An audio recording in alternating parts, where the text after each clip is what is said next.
menjatuhkan pidana terhadap terdakwa Richard Eliezer Pudium Lumiu dengan pidana penjara selama 12 tahun dengan perintah agar terdakwa tetap ditahan, dipotong masa penangkapan.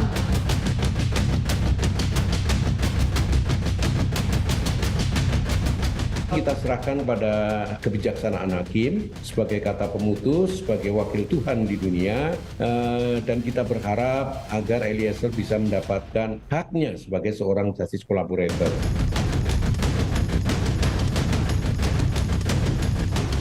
Untuk pelaku tidak bisa JC, pelaku utama. Ini supaya saya luruskan.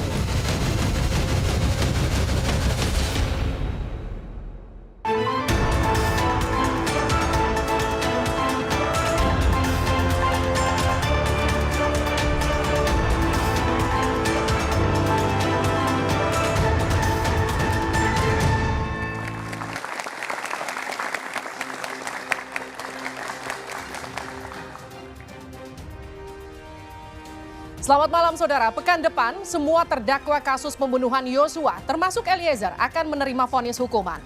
Jelang vonis, Eliezer banjir dukungan. 100 lebih akademisi dan sejumlah lembaga mengirimkan amicus curiae ke pengadilan. Mereka berharap Eliezer mendapatkan keringanan hukuman.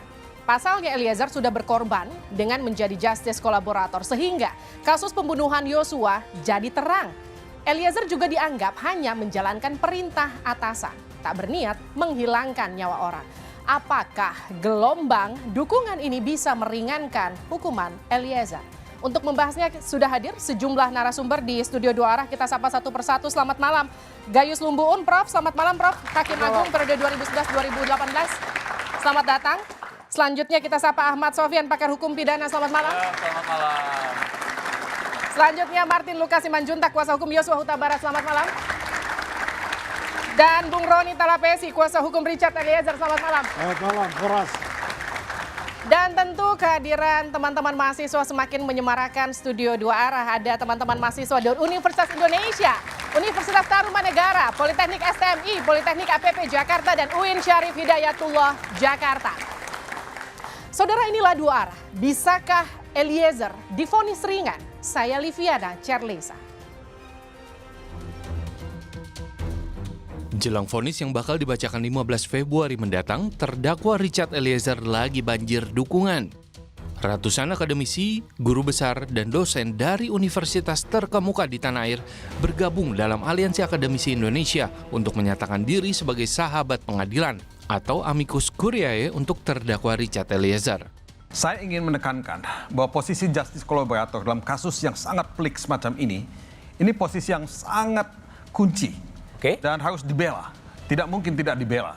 Dan saya melihat inilah momentum emas buat kita untuk melakukan pencaharian terhadap keadilan substantif. Sebelumnya, Eliezer dituntut 12 tahun penjara oleh jaksa penuntut umum. Tapi tuntutan ini dianggap melukai rasa keadilan karena dinilai ketinggian. Jaksa pun dituduh mengabaikan status Eliezer sebagai justice kolaborator yang direkomendasikan LPSK. Tapi hal ini dibantah. Tapi kami hormati LPSK, maka tuntutannya itu lebih ringan dibanding Pak Sambo. Kalau mungkin LPSK nggak mungkin 12 tahun. Sementara itu mantan Hakim Agung periode 2011 hingga 2018 Gayus Lumbun menilai tuntutan tersebut sudah pantas. Mengenai mana yang lebih berat, mana yang lebih ringan antara penyuruh dan disuruh, acuan saya ada, itu undang-undang. Kalau kita kait dengan dakwaan, didakwalah si pemberi perintah dan penerima perintah melalui pasal 55. Artinya sama-sama bersalah itu. Hukumannya pun sama.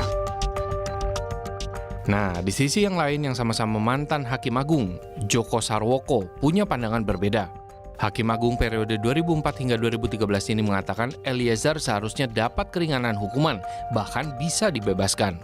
Karena tanggung jawabnya adalah orang yang memerintahkan. Ya. Dan itu kalau tidak salah dengar, Sambo berulang kali mengatakan bahwa itu semua tanggung jawab saya. Dan begitu dia mengatakan. Lalu alasan yang kedua untuk meringankan itu adalah sebagai whistleblower tadi atau sebagai pengungkap fakta, justice collaborator. Oke. Itu artinya bisa memperingan hukuman terhadap Richard Eliezer? Bahkan sebenarnya malah bisa membebaskan. Bisa membebaskan? Kalau Oke. hakimnya mau, ya. Eliezer menjadi salah satu terdakwa dalam kasus pembunuhan berencana terhadap Yosua. Meski dianggap sebagai eksekutor oleh jaksa, namun Eliezer banyak yang membela karena dia dianggap hanya menjalankan perintah atasan. Selain itu, Eliezer juga dinilai sudah menjadi justice kolaborator yang membuat kasus pembunuhan Yosua menjadi terang benderang. Lalu, bisakah Eliezer dihukum ringan? Saya langsung ke Prof. Gayus Lumbun. Prof, banjir dukungan terhadap Eliezer bisakah kemudian ini mempengaruhi vonis hakim untuk meringankan hukuman? Ya paling tidak kalau hakim menganggap pengajuan amicus curiae ini sebagai fakta yang benar, tentunya akan bisa meringankan. Karena itu memang diatur di undang-undang mengenai LPSK tentang bagaimana seorang justice collaborator itu mendapat keringanan.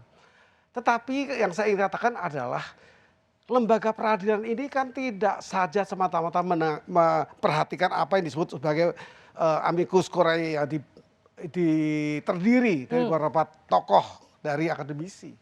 Tetapi ada ketentuan-ketentuannya. Oleh karena itu kalau saya mengartikan apa itu amicus curiae itu adalah di negara common law adalah whistleblower, orang meniup peluit yang tidak berkaitan dengan perkara itu. Nah ini dihormati karena ini netral sebenarnya. Tetapi apa yang dikehendaki itu kan ada ukurannya. Ukurannya apa? Kalau ada social justice itu ada legal justice. Ada justice yang diatur undang-undang. Apa itu? Apa yang diutarakan disampaikan oleh para pemohon sebagai whistleblower ini kan bagi hakim ada 3 pendekatan yang simpel sekali. Yang pertama, hakim itu mempunyai kewajiban untuk mempertimbangkan kebenaran. 3 kebenaran.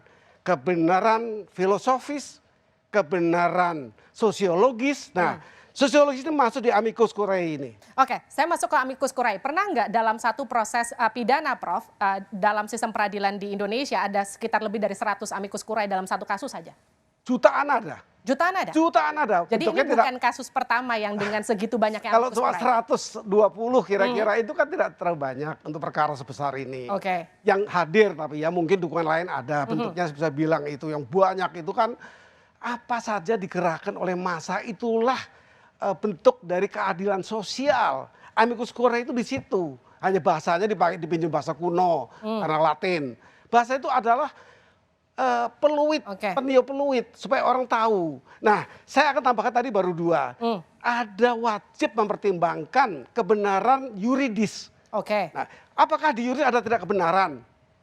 Ketika dibentuk yuridis ini, undang-undang ini sudah berbagai pertimbangan termasuk kampus. Di kampus itu menyampaikan satu bentuk dari apa yang mau dibuat undang-undang ini ada naskah akademik. Jadi Anda mau bilang seperti ini, Prof. Artinya 120 amicus curiae ini tidak akan berpengaruh signifikan untuk meringankan hukuman seorang Richard Eliezer? Kalau dikatakan signifikan tidak. Tidak signifikan, Bang Richard. Bang Roni. Nah, ini kita beda pandangan, Prof. Ini. Kalau tadi Pak Gayu sampaikan bahwa whistleblower bukan. Bahwa amicus curiae itu adalah sahabat pengadilan. Iya. Dan dalam prakteknya sudah beberapa kasus sudah diterapkan juga. Betul, lewat common law. Tetapi kalau kita lihat common law dan civil law sekarang di Indonesia sudah semakin mendekati. Karena apa? Pendekatan hukum yang progresif. Itu yang harus kita garis bawahi dulu ya. Terkait dengan amicus curiae ini tentunya ini adalah harapan dari masyarakat luas. Kalau kita lihat kemarin bagaimana guru besar, para profesor, punggawa, itu mereka sampai menyuarakan karena melihat apa? Adanya ketidakadilan. Ini kan kenapa Mbak Livi? Ini adalah momentum untuk penegakan hukum yang lebih baik. Penegakan hukum yang berkeadilan. Momentum untuk justice collaborator. Ini bukan soal Richard Eliezer loh. Nah, ini yang harus kita pahami bersama. Jadi ketika ada aspirasi, dukungan publik yang luas yang ikut mendukung seorang Richard Eliezer, ini kan harapannya apa? Supaya penegakan hukum ini baik ke depannya. Itu harus kita sepakati dulu bersama. Ya kan? Jadi kalau seandainya dalam beberapa kasus saya sudah riset juga ya. Ada kasus kalau kita lihat kasus dulu Prita. Itu juga dalam pertimbangan majelis hakim menggunakan amicus curiae. Ya. Kita lihat ya di tingkat kasasi.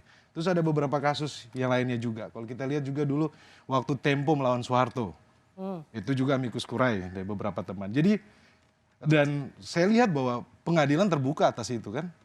Terbuka. Jadi Anda optimis amicus curiae ini akan meringankan hukuman Eliezer? Ya, kita lihat ini adalah aspirasi dari masyarakat luas dan ini juga pun guru besar hukum yang menyampaikan kan. Jadi hakim juga pun akan tidak punya, maksudnya hakim akan melihat bahwa ini adalah aspirasi. Ini adalah bentuk opini hukum ya. Dan itu kita hargai dan kita applause untuk itu. Saya ke Pak Ahmad. Saya boleh tambahin sedikit? Oh, boleh. Tadi kan gini, bukan berniat untuk mendiskreditkan Pak Gayus ya tadi dengan mengatakan bahwa hanya 122 dibandingkan dengan jutaan amicus curiae yang menurut Pak Gayus ada gitu ya. Namun tidak mendaftar karena kan sahabat peradilan secara resmi harus terdaftar gitu. Saya perlu ingatkan bahwa yang mendukung Richard itu, Prof, ya, kalau yang tidak terdaftar banyak banget, Prof. Lebih dari jutaan. Iya boleh saja. Dan di DM itu Instagram apa saya, di DM Facebook saya, bahkan ketika saya berjalan-jalan ke jalan semuanya bilang, Bang, titip Richard, Bang. Itu tidak signifikan. Ringankan dia, Bang. Jadi Kalau tidak bisa dikecilkan. Tadi Prof Gayus ini kan kalau kita lihat kan dulu kalau nggak salah mantan hakim agung ya. Betul, 2011-2018. Nggak karena itu ya, kalau kita lihat di undang-undang kehakiman itu mengatur di pasal 5 hakim wajib menggali nilai-nilai keadilan yang tumbuh di tengah masyarakat. Itulah amicus curiae. Ya tumbuhnya tumbuh benar apa tidak? Saya katakan tadi makanya ada kebenaran sosial. Prof harus melihat itu tumbuh. Saya tambahin sedikit. Nanti dulu. Ketika kasus Verdi Sambo dibuka oleh polisi, ya banyak yang tidak percaya polisi. Tapi ketika sudah mulai on the track, polisi mendapatkan dukungan dari masyarakat. Lalu ketika pada saat dilimpahkan kepada jaksa, jaksa mendapatkan dukungan dari masyarakat. Tapi ketika jaksa membuat tuntutan dan tidak memberikan rasa keadilan, rakyatnya bilang, ini kok tidak sesuai dengan rasa keadilan yang tumbuh di masyarakat. Makanya dari situ, supaya hakim hukum bisa itu jangan ditekan-tekan ya. Makanya mereka mengantisipasi menjadi amicus curiae. Jangan dikeroyok-keroyok. Tidak ada yang proyek. Ada keadilan hakim. Itu pendapat rasa keadilan yang tumbuh di masyarakat. Yang seharusnya mantan hakim itu melihat secara luas. Baik, sekarang tidak saya bisa melihat saya satu hadir sisi. tidak mengaku yang lain. Saya Gayus. Yang datang Gayus. Sekarang saya ke Pak Ahmad dulu. Tahan dulu Bung Roni. Kalau Jampidum tadi di tayangan sebelumnya kan sudah menilai bahwa 12 tahun itu layak untuk Eliezer. Kalau memang bukan dia seorang justice kolaborator, bukan seorang whistleblower seperti istilah tadi Prof Gayus, dia mungkin nggak akan 12 tahun. Mungkin bisa setara dengan hukuman bagi Sambo. Anda menilai tuntutan untuk seorang Eliezer itu sudah pas?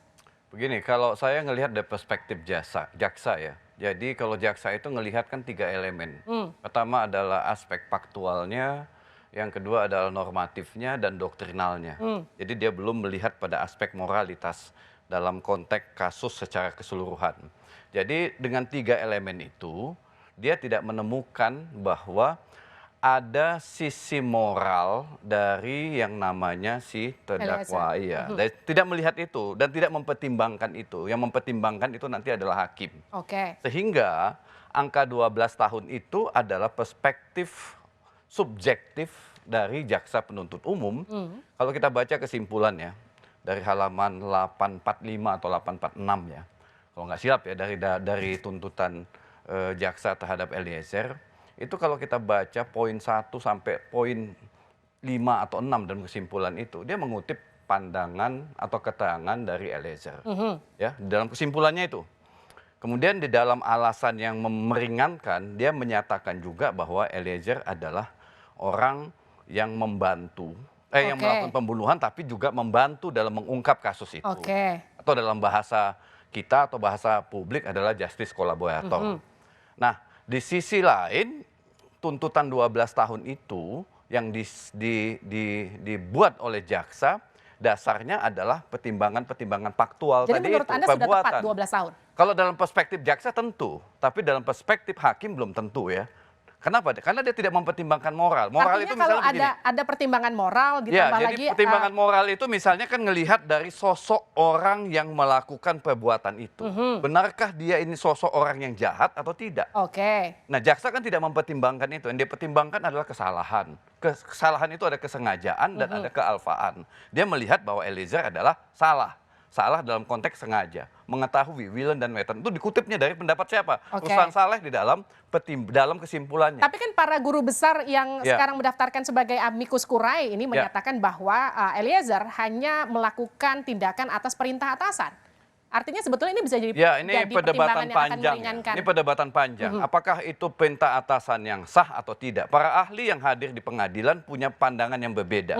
Apakah itu sah atau tidak? Termasuk juga perdebatan-perdebatan di televisi. Ada yang menyatakan itu sah, ada yang menyatakan tidak sah. Sehingga nanti finalnya itu adalah di tangan hakim. Apakah itu perintah jabatan yang sah atau tidak sah?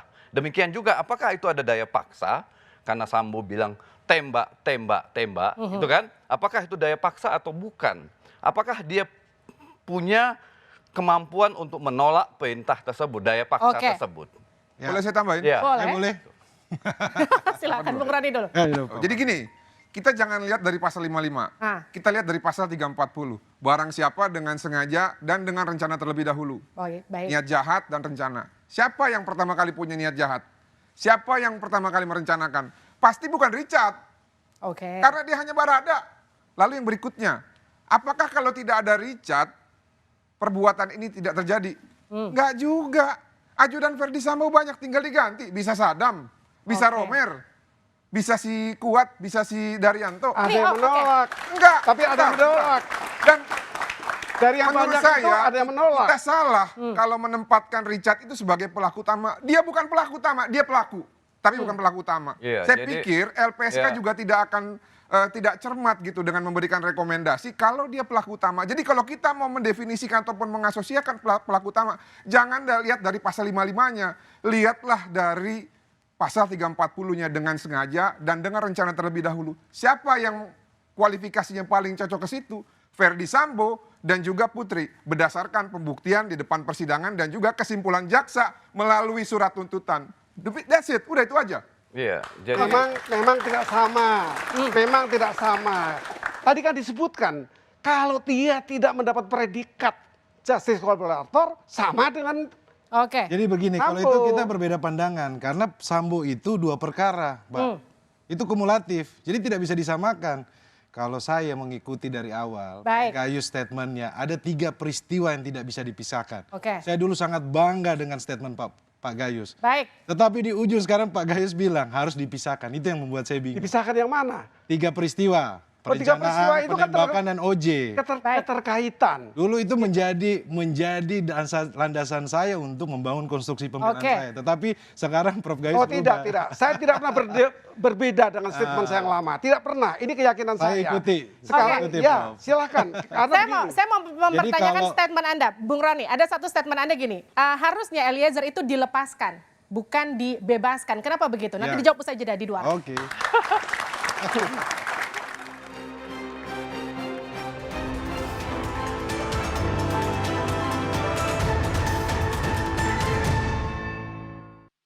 Jadi kami sudah berikan status sebagai justice collaborator, ya.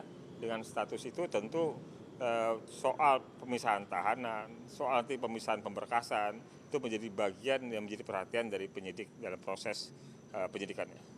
Bahwa RE ini JC secara formal belum ada penetapan, namun kerja LPSK sudah ada melindungi, itu bagus.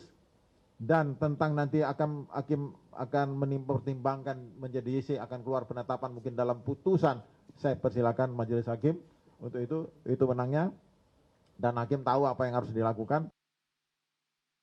Anda kembali bersama kami di 2 Arah. Bisakah Eliezer dihukum ringan dari 12 tahun tuntutan oleh jaksa penuntut umum? Saya ke Bung Roni lagi tadi pertanyaannya, kenapa Anda mengeluarkan diksi justru lepaskan bukan bebaskan? Iya. Kalau kita lihat kan berdasarkan fakta persidangan, Mbak Livi, bahwa Richard Eliezer sudah mengakui perbuatannya. Dia minta maaf, kemudian dia siap menjalani proses, dia kooperatif.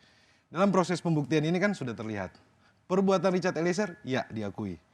Tetapi perlu kita ingat di dalam KUHP ada penghapusan pidana.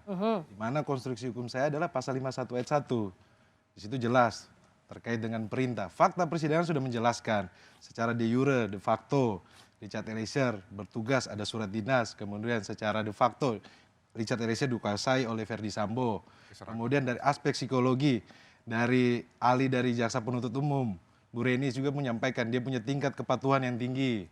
Itu sudah terpapar dan saya pikir semuanya sudah mengetahui ya. Jadi terkait dengan arah pembelaan kami ini sudah jelas. Jadi kami meminta di dalam petitumnya adalah lepas, onslah. Perbuatannya diakui tetapi kita ingat ada penghapusan pidana. Prof, mungkinkah begitu, Prof?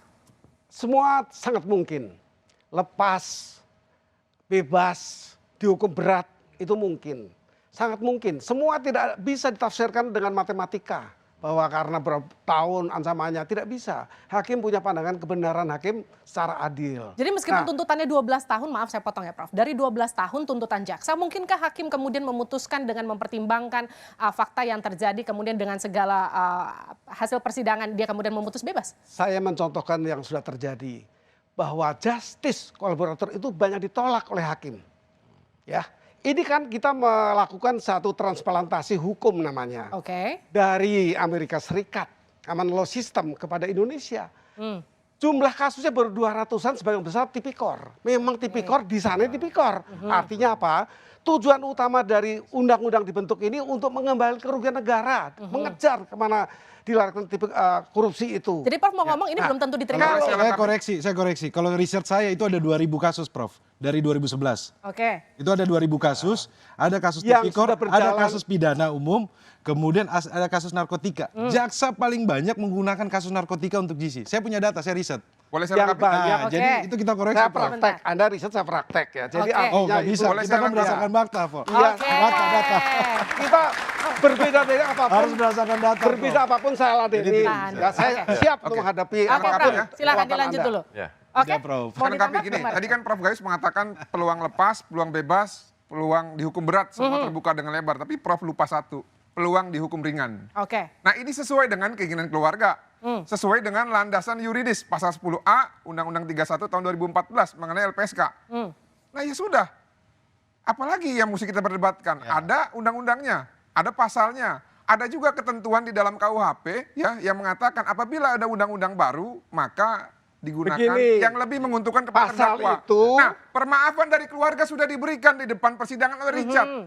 Oleh karena itu terbuka peluang besar supaya Richard ini divonis lebih ringan daripada terdakwa yang lain. Makanya saya bilang, kalaupun lepas nggak bisa, kan ada masa tahanannya. Contoh, 180 hari. Ya sudah, vonis saja 180 hari dengan perintah langsung dibebaskan. Itu juga bisa. Kalau saya gini ya. Yang penting perbuatannya terbukti secara meyakinkan. Untuk menyatakan seseorang itu terbukti secara sah dan meyakinkan melakukan tindak pidana atau secara sah dan meyakinkan tidak terbukti melakukan tindak pidana. Yang dilihat itu kan bukan hanya perbuatan dan kesalahan. Tapi ada dua elemen lain. Pertama adalah alasan pemaaf. Yang kedua adalah alasan pembenar. Nah, alasan pembenar inilah yang sedang diperdebatkan. Benarkah itu melakukan perintah jabatan atau tidak? Alasan pemaaf. Daya paksa itu sebagai dasar untuk memaafkan Richard atau tidak. Nah, ini menurut saya jadi penting untuk tapi kalau perbuatannya ya dia melakukan perbuatan itu dengan sengaja, itu kan tidak ada debat publik ya. Jadi debat publik adalah apakah ada alasan pembenar atau alasan pemaaf. Yang ketiga adalah tentang justice kolaborator. Jadi menurut observasi saya ya, hakim itu akan melihat tiga aspek ini untuk menjatuhkan vonis. Pertama, apakah ada alasan pembenar? Adakah alasan pemaaf? Bisakah ditempelkan justice kolaborator kepada Richard? Nah, jika ini ada, maka ancaman yang 12 tahun itu menjadi dasar untuk mengurangi hukuman. Jadi kalau ditanya apakah memungkinkan dikurangin hukuman, mungkin aja. Tiga ini ditemukan hakim atau tidak? Jika tidak ada alasan pemaaf, tidak ada alasan pembenar, dan bukan juga justice kolaborator, yang sekarang lagi ribut adalah, bukan lagi ribut, lagi rame, amicus curiae. Amicus curiae itu kan sebagai dasar hakim untuk menemukan nilai-nilai keadilan di dalam masyarakat. Ya, tapi kan artinya 3 elemen yang Anda sebutkan ini ada dalam kasusnya Dalam Eliezer. fakta persidangan ada. Ada dalam fakta persidangan. Ada dalam fakta Kalau persidangan. saya tidak hadir dalam fakta dan saya tidak sebagai ahli di pengadilan. Oke, katakanlah saya memang hanya ada. melihat dari luar. Bagaimana kalau ada? dari luar kan saya tidak mengetahui apakah benar atau tidak elemen-elemen itu ada. Saya hanya menyatakan jika hakim menemukan alasan pemaaf, jika hakim menemukan alasan pembenar pada diri Richard, ya maka itu jadi dasar apakah mengurangi hukuman seperti yang dikatakan Martin atau membebaskan hukuman seperti. Tapi pernahkah ada kasus membebaskan hukuman? Membebaskan itu banyak. Ya, saya pikir alasan pembenar itu jadi dasar. Semua dibahas betul. Oke. Tetapi yang ingin saya pisahkan pemikiran kita adalah kalau dasarnya Pak Martin hanya pada undang-undang, undang-undang dikatakan tadi itu disebut sebagai satu undang-undang in abstrakto, masih abstrak. Jadi begini. Nanti dulu, yang konkret adalah nanti ya tunggu tanggal 15. Kita tunggu itu yang konkret. Betul. Itu yang konkret.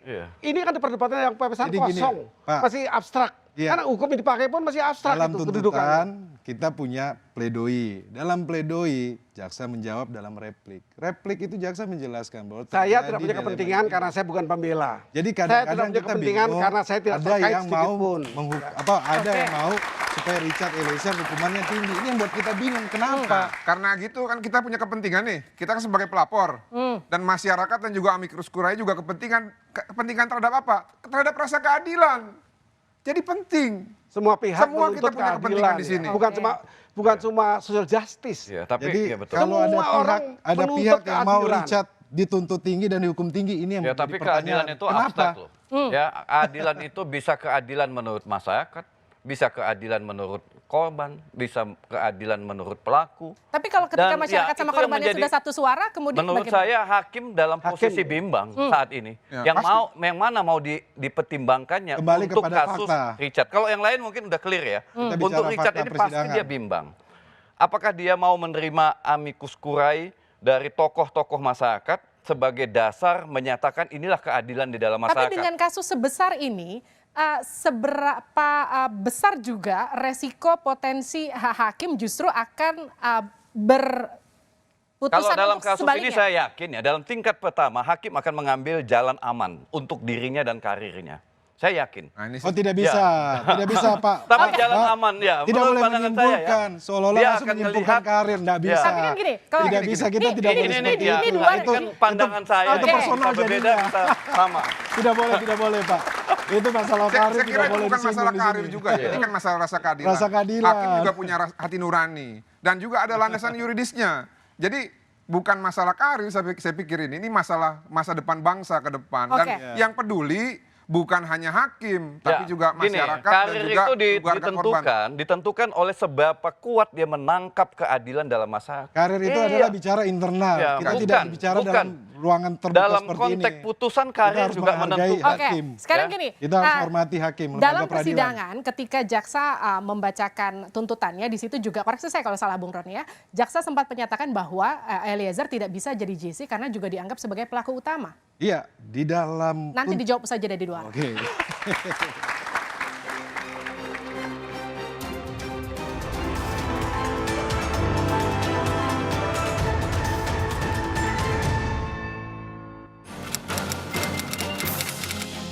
Enggak, dia tidak punya motivasi untuk menghilangkan nyawa daripada Yosua Huta Barat.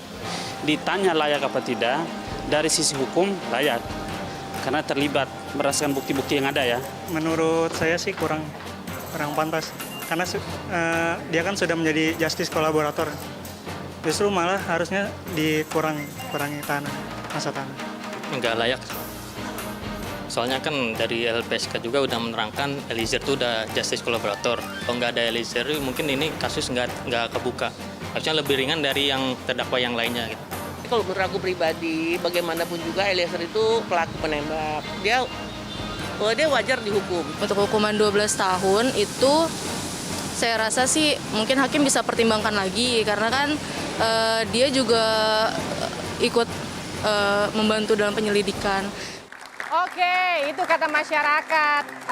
Layakkah Eliezer dihukum berat? Tapi yang jadi tema kita, bisakah Eliezer divonis ringan? Sebaliknya, ini yang jadi pertanyaan saya ke kuasa hukum Eliezer, Bang Roni Talapesi. Ketika jaksa penuntut umum membacakan tuntutan, kan salah satu isinya adalah Eliezer tidak bisa diterima JC karena dianggap sebagai pelaku utama. Oh tidak, di dalam tuntutan tersebut disebutkan di salah satu pertimbangan adalah Eliezer sebagai pelaku yang bekerja sama. Oke. Jadi, tetapi kalau kita lihat di perskonnya Jampidum menyampaikan bahwa dia bukan justice collaborator. Jadi ini agak kontradiktif. Tetapi kita melihat ketika jaksa di dalam repliknya, mereka menyampaikan mereka terjadi dilema yuridis. Oke. Di mana satu sisi ada SOP penuntutan, tetapi di sisi lain ada Undang-Undang Perlindungan Saksi dan Korban. Nah, di situ disampaikan di dalam replik perlu kajian yang lebih mendalam. Nah, di sini di duplik juga pun kita menjawab bahwa dalam kajian tersebut harusnya di dalam ruang studi atau akademisi, tetapi ini kan kita harus hargai terkait dengan proses penegakan hukum dan nasib seorang pemuda, Richard Eliezer. Tetapi yang kita lihat di sini, Mbak, bahwa ketika jaksa menyampaikan ada dilema yuridis, ini menunjukkan bahwa jaksa juga pun mengakui, mereka jujur mengatakan bahwa mereka pun dilema terhadap angka 12 tahun tersebut. Jadi menurut Anda jaksa pun sebetulnya masih berat hati memutuskan 12 tahun untuk seorang Eliezer? Di dalam replik tersebut disebutkan. Dan juga kalau kita lihat, dan kita menghormati atas kejujuran dari jaksa penuntut umum. Oke, Prof. Ketika kemudian ini ada dilema yuridis yang kemudian jadi pertimbangan jaksa, ini juga kemudian akan jadi masuk pertimbangan hakim nanti? Atau seperti apa? Yang penting begini ya, akan memberatkan atau justru meringankan atau justru memberatkan ya, dibalik ya. Sangat mungkin diringankan. Karena banyak hal-hal dilakukan sesuai dengan apa yang disampaikan. Tetapi keringanan ini jangan dijadikan ke publik suatu ekspektasi, harapan yang besar, jangan. Kenapa? Karena banyak juga ditolak JC itu ternyata. Nah ini juga perhatian kita ya. Saya bukan lawyer, saya bukan pembelanya. Saya nggak terikat dengan apapun. Tidak, Prof. Itu kita riset, Prof. Kenapa? Kita riset, kita Silahkan. bicara data. Kita mau bicara riset data. Atau mau jadi penelitian. JC banyak diterima juga. Iya, Prof. iya. Salah kalau Boleh profesor saja. sampaikan bahwa JC tidak diterima. Ya, saya boleh. punya data. Saya tidak mengatakan itu. Bukan saya mengatakan bahwa Tadi Prof baru sampaikan itu. Oh, kapan? Bisa tidak diterima. Contohnya banyak. Bukan ini bisa nggak diterima. Boleh saya tambahkan? Bisa. Oke. Kata bisa itu tolong dicatat, jangan terus emosinya tinggi. Tidak, saya tidak emosi, Prof. Saya diskusi. Ini kan diskusi Saya rasional, Prof. mengatakan bisa tidak diterima. Apa Anda yakin pasti diterima? Kita harus lihat bahwa ini adalah amanat undang-undang. Yakin boleh. Amanat undang-undang Tapi yang jangan sudah memberikan dibahas oleh ekspektasi pemerintah yang dan luas di disahkan masyarakat. oleh DPR. Dan kita Jangan. harus hormati itu, Prof. Kasihan masyarakat. Ini mengenai momentum perbaikan hukum di Indonesia dan momentum memperjuangkan justice collaborator. Kalau ini dibebaskan, Anda yakin tidak melanggar Saya keadilan? tidak bicara bebas, tapi ini ada bicara aspirasi dari masyarakat Anda luas, mesti Prof. lihat semua sisi. Tadi ada Profesor ngajarin saya. sebagai mantan hakim harusnya melihat Nah, dari sisi yang lebih luas Saya lagi. ulangi bahwa saya berdiri bukan seperti mantan hakim yang lain. Saya Gayus yang berdiri. Ya keilmuan saya yang saya sumbangkan untuk Anda bisa berpikir ulang. Jangan terlalu ekspektasi besar bermasyarakat. Memberi harapan, jangan. Kasihan publik seperti itu. Jadi kalau nggak tahu. aspirasi masyarakat ini berdasarkan Karena diskusi begini, yang panjang, ini bukan ukuran intervensi. JC itu Dalam adalah persidangan sudah terbuka. manfaat, ya. Persidangan ini Kalau transparan. ini diadopsi dari Masyarakat tipikor, menilai bahwa itu maka tadi kan Richard wajib. hasil tipikor itu yang betul mengemban uang negara. Ketika dia adopsi kepada hukum pidana umum, sama ukurannya, manfaat. Sebesar apa manfaat seseorang ini memegang peran sebagai JC. Saya ke Pak Saya Ahmad. tambahin sedikit gini. Tadi Sebentar, karena Bang berbicara Martin. mengenai manfaat, manfaatnya juga apa untuk menghukum berat Richard? Karena keluarga korban yang menjadi korban langsung juga sudah memaafkan dan meminta diringankan. Bentar, pandangan korban memaafkan, Ya. kalau itu semua diterapkan, Dan dia korban meminta, memaafkan udah dan meminta, Prof, dibebaskan. paling ringan. Wah, bukan bebas, alangkah. bukan bebas. Ya. Ini Meminta kan yang paling pembinaan ringan. seseorang ini harus Kalau melihatkan aspek korban- keadilan, kepastian, dan kemanfaatan belum hukum. ada Kemanfaatan hukumnya di mana? lagi manfaatnya dihukum berat jadi ketika keluarga korban Tadi ditanya saya, kemanfaatan hukum yang harus kita manfaatnya apa perhatikan. kalau dihukum berat? Ya, Nah dia eksekutor. Tidak bisa, Dia Prof. Itu fakta persidangan tidak seperti itu. Siapa bilang Profesor menembak tidak seperti itu, Pak. Menembak Yang menembak mematikan adalah Verdi Sambo. Dalam fakta persidangan tidak pernah ada namanya eksekutor. Mematikan. Saya hormati Prof, tapi tolong Prof sebagai pengamat netral. Sebagai pengamat tolong netral, Prof. Baik, Pak Ahmad silakan. Ya, oke, saya menikmati perdebatan ini. Iya. Jadi gimana? Iya, karena itu saya tidak ada dalam posisi apakah ada garansi bahwa Richard akan diringankan atau diberatkan, kan tidak ada garansi. Ya, tidak ada garansi. Ini kan hanya analisis. Tapi kemudian sekarang gini, maaf saya potong ya. Sekarang kan posisi GC ini kan sangat jadi sorotan masyarakat. Ketika kemudian vonis hakim ini berat terhadap Richard Eliezer, ini kemudian akan jadi pertanyaan, kenapa kok divonis berat, percuma dong jadi GC? Ya, ada GC yang divonis ringan, ada GC yang divonis berat. Ada loh, dalam praktek hukum di Indonesia. Kadang di tingkat pertama ringan, tapi di Mahkamah Agung dianulir putusan itu. Jadi kalau GC yang divonis berat itu karena dia terbukti bahwa dia pelaku utama. Jadi tidak ada dasar yang kuat bagi hukum dalam sistem peradilan pidana di Indonesia. GC itu dijadikan sebagai alasan yang meringankan. Tidak ada. Undang-undang dalam sistem peradilan pidana ya. Perintah undang-undang loh. Sistem peradilan pidana itu maksudnya itu perintah bukan undang-undang hanya ya. Kalau kita bicara sistem peradilan pidana, bukan hanya undang-undang LPSK, tapi juga KUHAP. Undang-undang kehakiman juga di pasal 5 menjelaskan kan? Undang-undang LPSK Undang-undang hanya salah kehakiman satu. juga pun mengatur. Ya, jadi ada undang-undang pokok kekuasaan di mana? ada undang-undang Mahkamah Agung, Pak Sofian, ada KUHAP, di mana? dan dalam Spesifiknya di mana? hukum kita juga ada Pak putusan. Sofian, spesifiknya di mana? Spesifiknya di mana?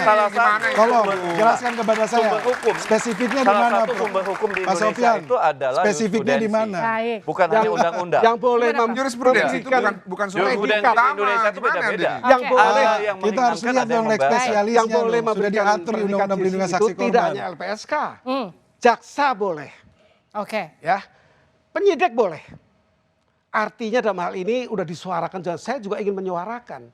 Semestinya Indonesia mempunyai lembaga khusus dengan semua independensinya untuk memberikan kepatutan dengan semua sisi pandangan bahwa orang ini patut menjadi JC sehingga hakim sepakat. Sudah ada. LPSK itu di bawah presiden langsung, Pak. Saya sangat tahu untuk itu, tapi saya ingin mengharapkan karena ada 3.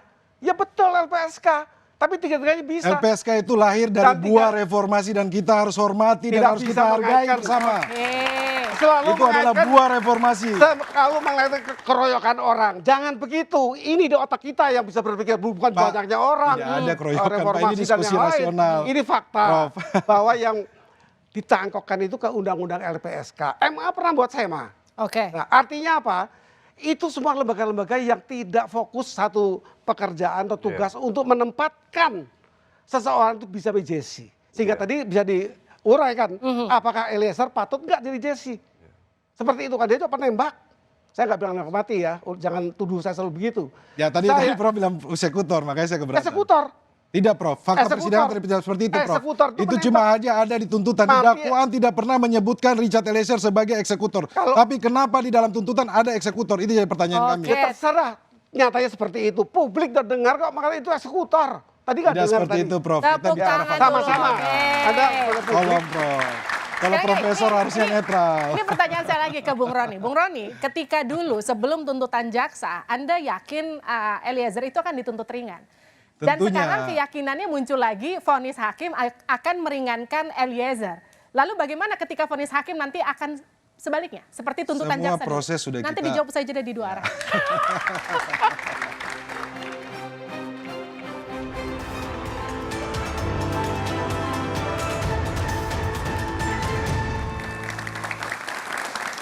Anda kembali bersama kami di Dua Arah. Saudara, bisakah Eliezer divonis ringan? Saya ke Roni Talapesi. Bung Roni, ketika dulu sebelum tuntutan jaksa penuntut umum dibacakan, Anda punya keyakinan JPU akan menuntut Eliezer ringan.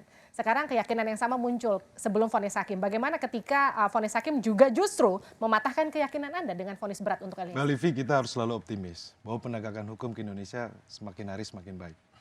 Penegakan hukum yang berkeadilan, penegakan hukum yang ada juga untuk orang kecil. Wong cilik. Jadi kalau bicara soal yang tadi Mbak Livi sampaikan bahwa di dalam Undang-Undang Perlindungan Saksi dan Korban sudah mengatur tuntutan paling ringan, vonis paling ringan, bisa percobaan, yang kalau kita sampaikan bisa bebas, lepas, Dan kalau di dalam Undang-Undang Kehakiman juga sudah disampaikan di pasal 5 juga hakim memperhatikan rasa keadilan yang ada di masyarakat. Kita dari tim penasihat hukum sudah melakukan pembelaan secara maksimal. Sekarang kita berdoa kepada Tuhan sehingga hakim yang nanti akan memutus diberikan hikmat oleh Tuhan kebijaksanaan. Sehingga apa? Richard Eliezer bisa mendapatkan keadilan. Oke, tepuk tangan untuk wanita Presiden. Sedikit. Ini penting karena apa? Kita juga sedang memperjuangkan keadilan untuk warga korban almarhum Joshua. Meskipun itu tidak jadi garansi, karena tadi Prof, maaf saya potong ya, karena tadi Prof juga menyatakan bahwa nggak mesti GC itu kemudian akan diringankan. Ya, saya hormati Profesor, saya hormati Pak Supardi bahwa ini kan diskusi yang rasional ini berbeda pandangan itu hal yang biasa. Tetapi dalam hal ini tentunya kita akan berbicara tentang fakta, tentang apa yang sudah di persidangan, semua sudah melihat dengan jelas. Tadi Mbak Livi yang paling penting sebelum saya menutup bahwa kita mau nama baik keluarga Huta Barat dan Simanjuntak dipulihkan. Oke. Saya ke Martin sebelum saya ke Prof Gayus. Keluarga menitipkan perbaikan nama untuk almarhum Joshua. Ya. Seberapa penting ini harus dilakukan di persidangan nanti? Pemulihan nama ini. Sangat penting. Karena predikat tidak baik itu melekat kepada keluarga korban. Padahal keluarga korban itu sudah kehilangan anak sulungnya gitu ya. Nah, oleh karena itu sangat penting bahwa nanti ini putusan ini ya bisa memberikan selain rasa keadilan dan juga pemulihan harkat dan martabat. Dan yang membantu keluarga siapa? Richard Eliezer. Karena sulit untuk membuktikan pembunuhan berencana hanya berdasarkan bukti saintifik yang katanya apa tuh scientific crime investigation system itu ya.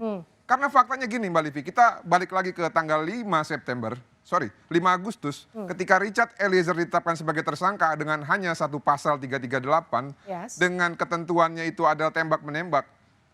Richard itu bisa saja memilih dia diam dan menerima uang Verdi Sambo yang kalau menurut rekan saya 5M atau 10M itu ya.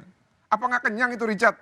Apa nggak menderita dia seperti sekarang dituntut 12 tahun gitu? Apa nggak tambah menderita dia kalau misalkan dia kemarin nggak ngambil ya? Dia dimusuhi oleh bosnya, bahkan sempat saya dengar keluarganya juga mau diculik gitu ya, dalam tanda petik diamankan. Oleh karena itu, karena dia sudah berkorban, dia memilih jalan yang lebih sulit dengan membuka kasus ini dan menerangkan bahwa kejadiannya bukan tembak-menembak, melainkan pembunuhan berencana sehingga bisa menyeret Verdi Sambo, istrinya dan juga Kuat dan Ricky. Nah ini kan perlu diapresiasi. Makanya saya bilang tadi, kalau tugasnya ataupun tujuannya untuk memberatkan, saya pikir ini tidak memenuhi kepastian hukum, kemanfaatan dan juga keadilan. Karena kenapa? Keluarga korban sendiri juga minta Richard diringankan. Terus manfaatnya apalagi kalau dihukum berat? Oke, pertanyaannya bukan manfaatnya apalagi ketika Richard itu dihukum berat. Saya bertanya ini ke Prof Gayus. Menurut Anda Prof, layak nggak Richard Eliezer ini dihukum ringan? Kalau nanti saya bilang layak atau saya bilang tidak, nanti dibaca aja nanti di Kompas TV apa komentar masyarakat. Ya, saya sering mengatakan, saya direndahkan tapi tidak akan menjadi sampah. Anda sebagai saya tidak hanya sebagai pakar hukum pidana, tapi juga mantan hakim, Anda punya background yang luar biasa. Ya tidak, saya akan memberikan pandangan saya secara apa yang saya yakini. Oke, apa yang Anda yakini? Begini, boleh saja aliansi apapun, jangankan baru 120, ribuan sekalipun. Kalau harapan mereka itu hanya kepada social justice. Itu kan tidak mungkin, nanti hukum kita seperti apa? Nanti hukum kita dilemparkan aja ke publik, ke pasar-pasar, mari kita hukum dengan cara apa? Teriak semua. Tidak begitu. Hukum kita itu ada keseimbangan. Bukan itu tidak bermanfaat, nanti pelintir. Saya tidak mengatakan tidak bermanfaat, sangat bermanfaat. Tetapi kesebandingannya seperti mata uang, koin yang dua sisi. Yang satu adalah legal justice, aturan hukum.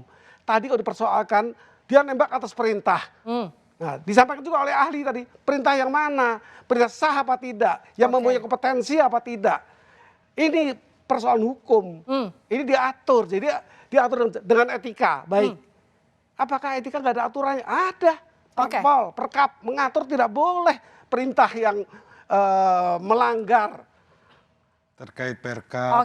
Tepuk tangan dulu untuk Prof Gayus. Saya ke Pak Ahmad. Iya. Kalau saya gini ya, di Indonesia dalam sistem peradilan pidana kita tidak ada mekanisme dalam undang-undang kita bagaimana menggali nilai-nilai keadilan di dalam masyarakat. Oke, tapi bagaimana jika tekanan publiknya begitu besar? Karena itu, jadi apakah publik yang menyampaikan pandangannya melalui amicus curiae tadi itu yang kita ambil tadi saat dikatakan Prof dari common law itu adalah cara yang terbaik dalam menggali nilai-nilai keadilan dalam masyarakat, atau ada cara lain yang dilihat oleh hakim. Nah, karena itu menurut saya, oke, amicus curiae ada. Nah, apakah itu jadi panduan bagi hakim untuk menggali nilai keadilan atau tidak? Karena itu hakim kan tidak boleh mendapat tekanan publik ya. Tidak boleh menurut saya. Jadi hakim itu harus netral dalam mengambil keputusan. Sumbernya jelas ya.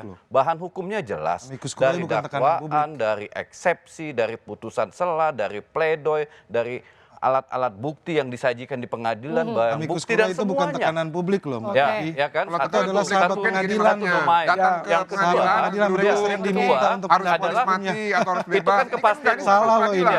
Ya, jadi itu kan namanya sahabat pengadilan itu nama. Itu bukan tekanan publik. Keluarga pengadilan juga itu boleh. Sering Tetapi keluarga mereka juga diajak untuk diskusi, menyusun jadi nggak mungkin juga lembaga-lembaga yang itu hanya sebatas pada amicus curiae. Nggak mungkin. Ya jelas social justice. Ini harus kita luruskan. Jangan seperti ini tekanan publik loh. Enggak lah.